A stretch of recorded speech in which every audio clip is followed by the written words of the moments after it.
1971 সালে পাক বাহিনীদের যে অত্যাচার আমাদের উপরে নেমে এসেছিল, সেই অত্যাচারের প্রতিবাদ করতে গিয়ে আমরা সেই সময় আমরা ছিলাম 17-18 বছরের যুবক।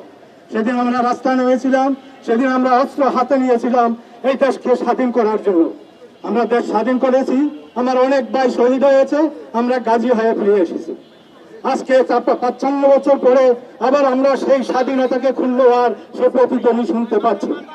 আজকে আপনারা যে 24 মুক্তিযুদ্ধের রাস্তায় নেমেছেন, আপনারা একটা কথা আমরা জানি যে স্বাধীনতা অর্জন করা যত না কঠিন, স্বাধীনতা রক্ষা করা তার চেয়েও আরো বেশি কঠিন।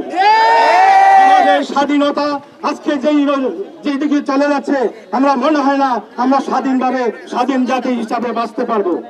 আপনারা যদি সেই স্বাধীনতাকে রক্ষা করতে চান, আপনারা যেইভাবে রাস্তায় নেমেছেন, আমি আর ঘরে বসতে পারি নাই।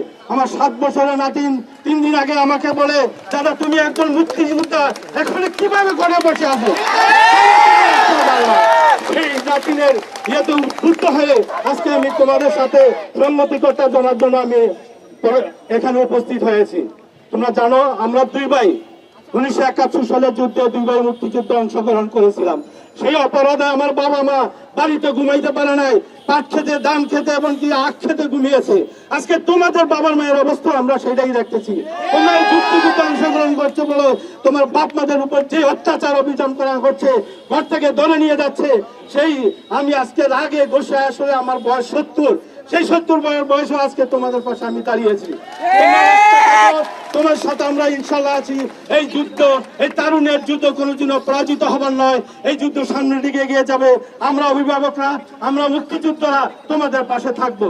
এক্ষেত্রে আমি একটা অনুরোধ করবো, যারা বাংলাদেশের প্রকৃত মুক্তিযোদ্ধা আছেন সকল ভাইকে বলবো, আপনারা যারা পরিচিত মুক্তিযোদ্ধা আছেন, আপনারা এই মুহূর্তে রাস্তায় নেমে আছেন, আমার এই ছেলেদের, আমার নাতিদের, আমার সন্তানদের পাশে এসে দাঁড়ান।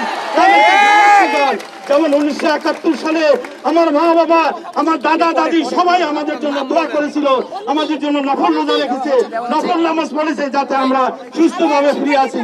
আল্লাহ আমাদেরকে ফিরিয়ে এনেছে। আমরা আপনাদের জন্য, আমরা গত 7 দিন যাবৎ আপনাদের জন্য নফল নামাজ পড়ছি, রোজা রাখছি, এবং আপনাদের সুস্বাস্থ্য এবং সুস্থতা, নিরাপত্তা কামনা করছি। সকল মুক্তিযোদ্ধাকে আমাদের এখানে আসার জন্য আহ্বান।